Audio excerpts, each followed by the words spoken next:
Week 4 had the highest scoring game that ended in a tie in NFL history, and it also saw a Super Bowl favorite fall to 1-3 on the season. Hi, my name is Frank Ober, and this is the 5th week of my weekly fantasy football preview. The Green Bay Packers and Dallas Cowboys lit up the scoreboard in a game that eventually ended in a 40-40 tie.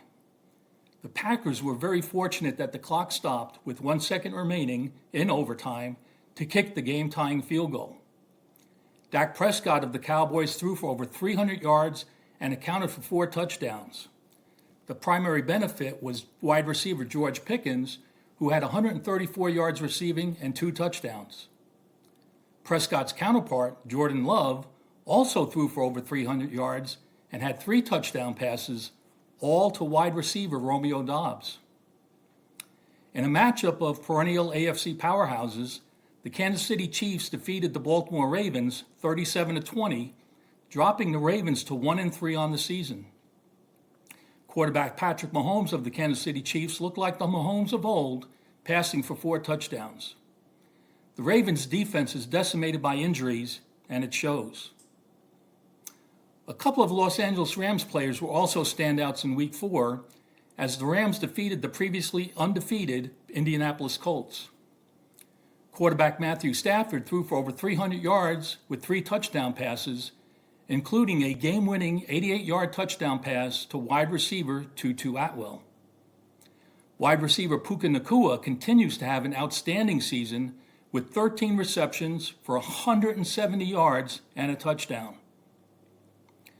Rookie running back Ashton Genty of the Las Vegas Raiders exploded for 155 total yards of offense and scored 3 touchdowns. The top tight ends in Week 4 were Dallas Goedert of the Philadelphia Eagles and Darren Waller of the Miami Dolphins, who both scored 2 touchdowns. This was a resurrection for Waller since it had been 631 days since his last game. 3 place kickers contributed 4 field goals each. This included Harrison Butker of the Kansas City Chiefs, Matt Gay of the Washington Commanders, and Cairo Santos of the Chicago Bears.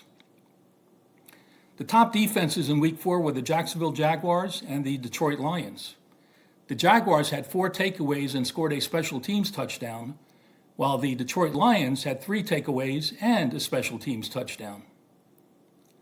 Injuries continue to be a big story as 2 premier wide receivers, Malik Nabers of the New York Giants and Tyreek Hill of the Miami Dolphins, are lost for the season.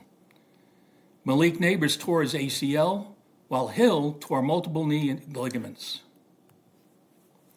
On the quarterback front, Brock Purdy of the San Francisco 49ers returned to action in Week 4, but aggravated a toe injury, which may sideline him again.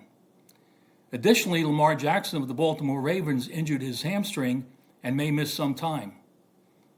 This leaves quarterback Josh Allen of the Buffalo Bills as the only elite fantasy quarterback not to be injured.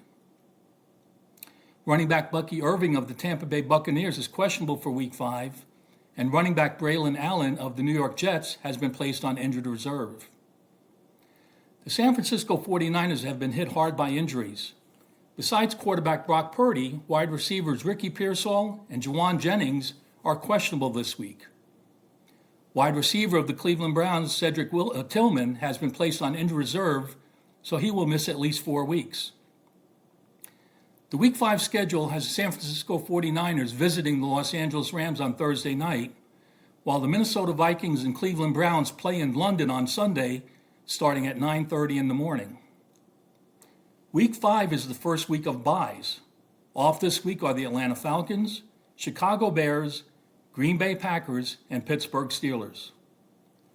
Make sure you track the health of your players, check the inactive reports prior to game time, and consider teams on a bye so you can adjust your lineup accordingly.